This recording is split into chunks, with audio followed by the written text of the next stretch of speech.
Would you like to be the President of the United States? I really don't believe I would run it, but I would like to see somebody as the President who could do the job, and there are very capable people in this country. Why wouldn't you dedicate yourself to public service? Because I think it's a very mean life. I would love and I would dedicate my life to this country, but I see it as being a mean life, and I also see it as somebody with strong views and somebody with the kind of views that are maybe a little bit unpopular, which may be right, but may be unpopular, wouldn't necessarily have a chance of getting elected against somebody with no great brain but a big smile. This sounds like political presidential talk to me, and I know people have talked to you about whether or not you want to run. Would you ever? Probably not, but I do get tired of seeing the country ripped off. Why would you not? I just don't think I really have the inclination to do it. I love what I'm doing. I really like it. Also, it doesn't pay as well. No, it doesn't. But, you know, I just probably wouldn't do it, Oprah. But you might be classified as an Eastern Republican. Fair? Well, I guess you could say that, yes. Which means kind of a Rockefeller, Chase Manhattan Republican? I never thought of it in those terms. How do you define it? Are you a Bush Republican? No, I think I'm really, the people that I do best with are the people that drive the taxis. You know, wealthy people don't like me because I'm competing against them all the time, and they don't like me, and I like to win. The fact is, I go down the streets of New York, and the people that really like me are the taxi drivers and the workers, et cetera, et cetera. I mean, I really get a great response. Why are you a Republican? I have no idea. I mean, I am a Republican because I just believe in certain principles of the Republican Party. You've become a role model in this country. The reason that your book sells, the reason that your board game sells, is because people are looking to leaders. People are looking for values, and you're one of the people. And it's you may dismiss it, but people are talking about, Donald Trump for president. What they're really talking about is Donald Trump, show us the way. Well, be the true white hat. I'm, again, somebody that has a good instinct financially. I have had historically. I've followed markets. I've been going the right direction, whether it's New York real estate or stocks or whatever. I know from a common sense financial standpoint that something has to burst. When a country is losing billions and billions and billions of dollars a year, and when other countries are making hundreds of billions of dollars, something is going to burst, and it's going to start here. I know it. It's a question of when. To me, it's not a question if, it's a question of when. And unless we're going to solve our problem, and the problem is caused by our allies, unless we're going to solve that problem, this country is in very, very big trouble. And I'm not talking recession kind of trouble, I'm talking depression kind of trouble. Would you really like to take over and run the country as you have run your organization? I would much prefer that somebody else do it. I just don't know if the somebody else is there. I don't know if we have the kind of advocate that you need. We need major surgery. This country needs major surgery. Are you the surgeon? I think I do a fantastic job, but I really would prefer not doing it. Are you saying you will take it only if drafted? No, I'm not saying that. I'm saying that I hope that somebody comes along who can be an advocate, and I think that somebody will be so popular, But you haven't seen he or she will be the most, but I don't see it now. I have never understood how this is possible. I have never understood how somebody throughout this country didn't sue the United States government and have that overturned. I mean, you had people, investors, investing over a 10-year period for under a set of conditions. And this is, as I was talking before, playing the game. We're all playing by a certain set of rules. I deal with foreigners all the time. I deal with foreign leaders all the time. I know many of the foreign leaders probably better than a lot of the so-called candidates that are running on the Republican and Democratic tickets. I think I'd get along very well with them. You know, nobody talks about the soldiers that are coming back with no arms and no legs. And I saw at Mar-a-Lago on Mondays, I make Mar-a-Lago my club that you know about. In Palm Beach. I make that twice now. On a Monday, I let returning Iraqi injured soldiers come to the premises. The most beautiful people I've ever seen. But they're missing arms and legs. They're with their wives. Sometimes they're with their girlfriends. And the tears are coming down the faces of these people.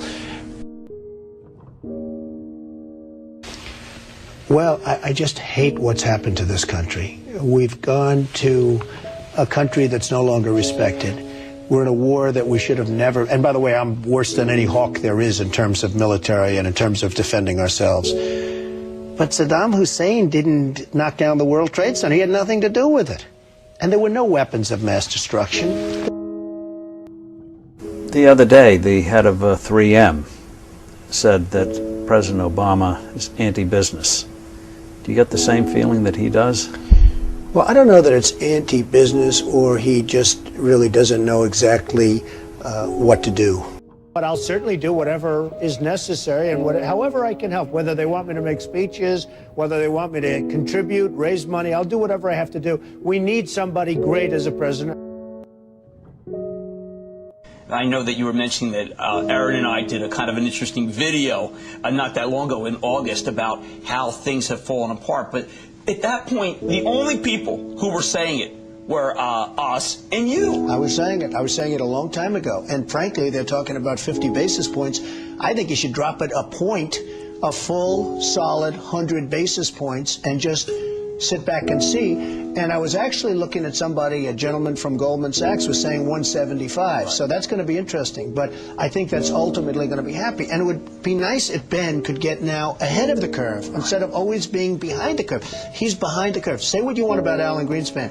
He was always slightly ahead of the curve. Right. And that was always brilliant. And he had this incredible reputation. Any politician, do you think, has the pulse? Anyone running for president has the pulse of what you know about the economy? Well, the biggest problem is something I never hear about. I told you about it once. Every time they lower interest rates. But I have to tell you that our country is in serious, serious trouble. We owe $17 trillion our debt. How do you pay off $17 trillion? Nobody ever heard the expression a number of years ago. Our country is in serious trouble. We don't have victories anymore. Islamic terrorism is eating up large portions of the Middle East. They become rich. I'm in competition with them. They just built a hotel in Syria. Can you believe this? Last quarter, it was just announced, our gross domestic product, it was below zero. Who ever heard of this? Our enemies are getting stronger and stronger by the day, and we as a country are getting weaker. Even our nuclear arsenal doesn't work. Well, you need somebody, because politicians are all talk, no action. Nothing's going to get done. They will not bring us, believe me, to the promised land. They will not. As an example, I've been on the circuit making speeches, and I hear my fellow Republicans, and they're wonderful people. I like them. They all want me to support them. They don't know how to bring it about. They come up to my office. I'm meeting with 3 of them in the next week, and they don't know. Are you running? Are you not running? Could we have your support? What do we do? How do we do it? I like them. And I hear their speeches, and they don't talk jobs, and they don't talk China. When was the last time you heard China's killing us? They're devaluing their currency to a level that you wouldn't believe. It makes it impossible for our companies to compete. Impossible. They're killing us. But you don't hear that from anybody else. You don't hear it from anybody else. And I watch the speeches. Thank you.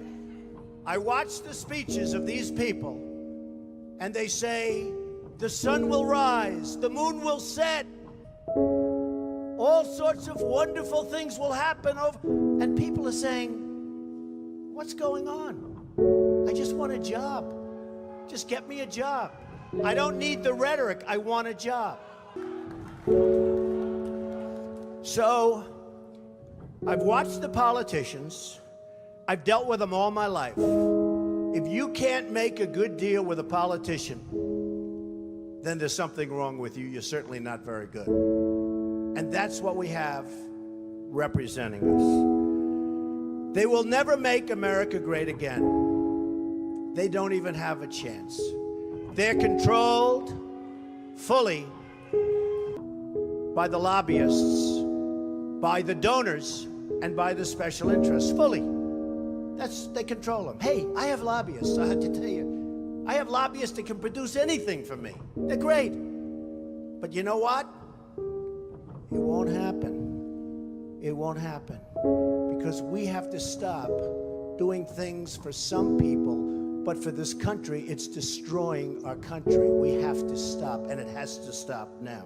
Now, our country needs a truly great leader. And we need a truly great leader now.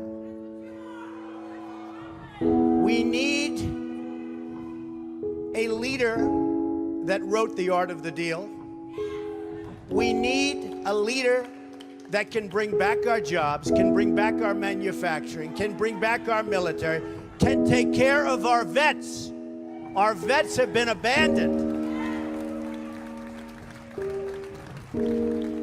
And we also need a cheerleader. You know, when President Obama was elected, I said, well, the one thing I think he'll do well, I think he'll be a great cheerleader for the country. I think he'd be a great spirit. He was vibrant, he was young. I really thought that he would be a great cheerleader.